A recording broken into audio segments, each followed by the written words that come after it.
Greater Warangal Khammam కార్పొరేషన్లకు మేయర్లు కొలువుదీరారు. అత్యంత ప్రతిష్టాత్మకంగా తీసుకున్న ఖమ్మం మున్సిపల్ కార్పొరేషన్ ఎలక్షన్స్ లో టీఆర్ఎస్ అఖండ విజయం సాధించి తొలిసారిగా పాలనా పగ్గాలు చేపట్టింది. కేఎంసీ మేయర్గా పాపాలాల్, డిప్యూటీ మేయర్గా మురళీ ప్రసాద్ రావు ప్రమాణ స్వీకారం చేశారు. వీరితో పాటు గెలిచిన కార్పొరేటర్లు ప్రమాణ స్వీకారం చేశారు. గులాబీ జెండా ఎగురవేస్తామని చెప్పాం. అదే రకంగా ఈ రోజు జరిగిన మేయర్, డిప్యూటీ మేయర్ ఎన్నికలలో తెలంగాణ రాష్ట్ర సమితి అభ్యర్థులు ఇరువురు కూడా ఏకగ్రీవంగా ఎన్నికైనందుకు సహకరించిన కార్పొరేటర్లందరికీ, ప్రజాప్రతినిధులకు, ఎన్నికైన మా మిత్రులకు కూడా హృదయపూర్వకమైన అభినందనలు తెలియజేసుకుంటున్నాను.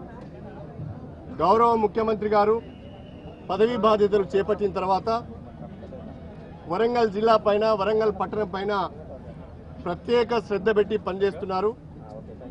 తెలంగాణ ఉద్యమంలో కేసీఆర్ వెంట నడిచిన వరంగల్ జిల్లా ప్రజలు 2014 సాధారణ ఎన్నికలలో కేసీఆర్ నాయకత్వంలో పోటీ చేసిన అభ్యర్థులందరినీ కూడా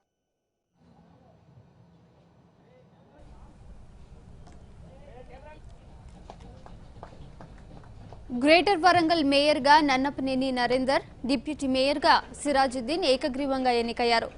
వీరితో పాటు 58 మంది కార్పొరేటర్లు ప్రమాణ స్వీకారం చేశారు. దీంతో ఖమ్మం, వరంగల్ కార్పొరేషన్లో గులాబీ గుబాళించింది.